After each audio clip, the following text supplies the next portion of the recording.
தொகுதி மறுசீரமைப்பால் தமிழ்நாடு ஒரு நாடாளுமன்ற தொகுதியை கூட இழக்காது என்று மத்திய உள்துறை அமைச்சர் அமித்ஷா உறுதிபட தெரிவித்துள்ளார். கோவை பீளமேடு பகுதியில் புதிதாக கட்டப்பட்ட பாஜக மாவட்ட அலுவலகத்தை அமைச்சர் அமித்ஷா திறந்து வைத்தார். இதேபோன்று ராமநாதபுரம், திருவண்ணாமலை மாவட்டங்களுக்கான பாஜக அலுவலகங்களையும் அமித்ஷா காணொலி வாயிலாக திறந்து வைத்தார். பின்னர் பேசிய அவர், தொகுதி மறுசீரமைப்பால் தமிழ்நாட்டின் நாடாளுமன்ற தொகுதி எண்ணிக்கை குறையும் என முதலமைச்சர் மு க ஸ்டாலின் தவறான தகவலை பரப்புவதாக குற்றம் சாட்டினார்.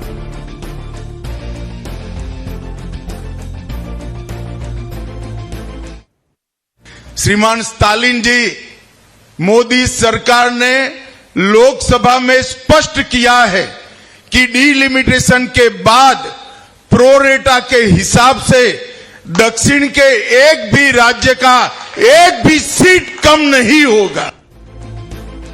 தொடர்ந்து பேசிய அவர், காங்கிரஸ் ஆட்சியில் தமிழ்நாட்டிற்கு வழங்கப்பட்ட நிதியை விட பாஜக ஆட்சியில் 5 மடங்கு அதிகம் நிதி ஒதுக்கப்பட்டிருப்பதாக கூறினார். எதிர்வரும் சட்டமன்ற தேர்தலில் தேசிய ஜனநாயக கூட்டணி தமிழ்நாட்டில் ஆட்சி அமைக்கும் என்றும் அமித்ஷா தெரிவித்தார். तमिलनाडु में मुंबई और हरियाणा से भी बड़े बहुमत के साथ एनडीए की सरकार बनने जा रही है. தமிழ்நாட்டில் சட்டம் ஒழுங்கு சீர்கெட்டு இருப்பதாக குற்றம் சாட்டிய அமித்ஷா, ஊழல் செய்வதில் திமுகவினர் மாஸ்டர் டிகிரி பெற்றிருப்பதாக விமர்சித்தார். இந்நிலையில் மத்திய இணையமைச்சர் எல் முருகன், பாஜக மாநில தலைவர் அண்ணாமலை உள்ளிட்டோர் இந்நிகழ்ச்சியில் கலந்து கொண்டனர். உலகின் பழமையான மொழியான தமிழில் பேச முடியாததற்கு வருத்தம் தெரிவிப்பதாக உள்துறை அமைச்சர் அமித்ஷா கூறினார்.